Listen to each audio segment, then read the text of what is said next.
Why and what would cause the Pittsburgh Steelers not to go after a tackle in this draft? And what are their real options on this football team at the center position currently as it sits here heading into the offseason program? Welcome back to Mike Drop Sports, everybody. I'm Jason. Welcome for our Tuesday edition of the show. Let's dive into that. I had a great comment from one of our viewers, Arthur Sargent. He made a comment on our live video last night after he watched the replay. So Arthur came in and asked us if last year's draft pick Spencer Anderson was drafted as a center and he can fill in all the positions on the offensive line, why is he not mentioned in discussions of center possibilities? Well, Arthur, I wanted to talk about that because I thought you brought up a great point with what you said there. Spencer Anderson, a seventh round pick, a guy that was taken with pick 251 overall. And typically, when you see a guy taken in that position, most of the time we're just kind of like, it is what it is. Let's see if he could ever fall into place. But we've seen guys succeed in the city of Pittsburgh being, high draft picks like that at the offensive line or being undrafted guys like a Ramon Foster, an undrafted rookie coming in and earning his spot and fighting for his chance and gaining a spot on this team and starting for many years. So it's not out of the realm of possibility that a guy like Spencer Anderson is able to do a lot of things and carve out a niche for himself. But if you look at this center position in particular, I do want to talk about that. I think the Pittsburgh Steelers really think of one viable option right now, and that is Herbig. Herbig seems to be the only guy on this team that they're really trusting, but that doesn't discount Spencer Anderson. I know a lot of people out there are talking about maybe just writing Spencer Anderson off. They really don't think much of him, but you heard good, solid things about him last year during training camp. And that just doesn't magically appear. You see teams, really get on board with these guys that are hard workers, that are really fighting for their spot. And the Pittsburgh Steelers love that kind of attitude. And I think Spencer Anderson did that last year. A guy that has played all of the offensive line positions, as Arthur brought up there, talking about he's played all five positions before. Center, tackle, guard, he's played all those spots before. And then different sides. He can also maybe be comfortable playing a little bit of the left tackle if he had to. But where I think you're going here with Spencer Anderson, I don't necessarily know if it would be the center position, but I don't think the Steelers would write it off in any way. I still think they are going to aim high and really try to pull the trigger on a quality top shelf prospect in 2024 here in the draft. I don't think that they're going to just put all their eggs in one basket with Spencer Anderson or even a guy like Herbig to go into 2024 thinking that that's the end-all be-all answer. I don't think that. But I do think Spencer Anderson has opportunities. And where I think Spencer Anderson probably fits the best is probably maybe at a tackle position, being that guy that comes in off of the bench. I do think that the Pittsburgh Steelers have enough faith in him. Last year, he dressed for like 8 or 9 games, playing mostly on special teams, so he did see a limited amount of action last year with the special teams role. But you look at Spencer Anderson and know that NFL teams at max keep like 9 offensive linemen usually. That's like the max that they keep, typically from 7 to 9. That's what you're looking at there. So I think Spencer Anderson is going to be able to carve out a role because I think he's going to be valuable, maybe even at a tackle position. And does that give the Steelers a little flexibility inside of this draft, knowing that they have a guy like Spencer Anderson that they could maybe trust to fill in those spots to where maybe they don't reach for an offensive tackle here in the 2024 draft? Maybe they use that draft capital elsewhere and really go after that center position, or, maybe take a cornerback or wide receiver in the first round instead of a right tackle. You never know. The team we know really loves Dan Moore Jr. That's very evident with how they've been with him and how they've acted with him. They absolutely love Broderick Jones. So there's 2 guys that play the tackle position that they are in love with. But the Pittsburgh Steelers, I think, still like a guy like Spencer Anderson. I think the versatility really attracts Mike Tomlin, and he likes to have his guys that play on the offense He likes to have them in that versatile role. He likes to have them be available to do more than one thing. That gives him a lot of roster flexibility.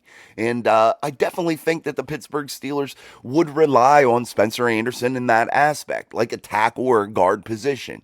Now, I think center could be something maybe down the road if he starts to wow people and starts to play it a little bit and recognizes the team's deficiency at that position and says, you know what, I'm going to really work on that craft and I'm really going to go into mini camps, OTAs, training camp and show them that I can really perform at a good level, at a high to decent level, at the center position. Maybe then that works out. But I don't foresee that to happen next year. And I understand what Arthur Sargent, one of our viewers, said in his comment. Why isn't he being included? And you're right, Arthur. He should be included in these conversations. But I really, truly think the Steelers aren't sold on him at the center position. And I think that they would really still value going out and getting one of these young guys to be the next generational center, the next foundational center of the Pittsburgh Steelers, the next all-pro guy, like a Zach Frazier, like a Jackson Powers Johnson, Graham Barton maybe, another guy that's more of a swing type guy. But you're going to see the Steelers look for that, I think, really in the draft again. You're going to see them look for players that have position flexibility, that are high-level guys, high IQ football players, and I think that that's exactly what they're going to look for here in the draft, and I don't think Spencer Anderson is going to be a guy that is discounted. I definitely think the Steelers pay attention to Spencer Anderson this offseason and have been watching him, and just because they don't say anything about him all the time, just because they don't announce to the world what's going on with Spencer Anderson all the time, doesn't really tell me anything about how they think of him. Here's the reason. You don't just tell everybody your poker hand when you're playing poker. You keep things sometimes close to the vest and you kind of let things develop inside of your building. You don't need to tell the world everything. You got to keep some things internalized. So I don't necessarily just write him off because I haven't heard like Omar talk about him at the meetings or anything like that. I'm not discounting him there. That's just all I'm saying. And my thoughts are that Spencer Anderson is definitely a viable option there. And when you're looking at that right tackle spot in particular, what do the Steelers do? You really have three guys. Dylan Cook also's out there. You have Isaac Smaller, James Daniels, Broderick, Dan Moore Jr. You have Spencer Anderson. So you have guys. Yes, you need to still add a couple here and there. But definitely, dude, this offensive line isn't struggling in my eyes going into the 2024 season. They're not entirely crazy in terms of being behind the eight ball. I don't think that to be true. I think that they definitely made some strides throughout the season last year. I definitely feel like they started to come together a little bit, and I think that that's going to transition into the 24 season nicely. And I definitely think you'll see some growth. But the center position definitely has to be addressed. And if you're a real, football enthusiast and you're looking at that right tackle position, maybe you're not comfortable with Dan Moore Jr. sliding over. Maybe you're not comfortable with Dan Moore Jr. staying at the left and Broderick staying at the right. So maybe drafting a right tackle would be, something that you really want to see. But would it be the end all be all for the Pittsburgh Steelers if they didn't get those two, or get that position in right tackle in my eyes? I don't think so. I think they could still figure it out here with guys like a Spencer Anderson, with guys like, Broderick and Dan Moore Jr. I think they could figure that out and move people around well enough to solidify the edges of this offensive line. But, guys, it's just something we're going to have to wait and see. The draft is rapidly approaching. We're going to have to wait and see how this all pans out. And then you're going to have to look at the depth of this roster as you move into mini camps, OTAs, Latrobe. You're going to have to look at the depth, and then you're going to start to see how this all unfolds. But I really think the Pittsburgh Steelers had super high hopes for WVU center Zach Frazier. I think they really like Jackson Powers Johnson. I also think they like Graham Barton. But I don't know that 1,000%. We'll have to see how this all unfolds again, guys. So this draft is going to be very telling exactly what is going to happen and where these position groups are going to go.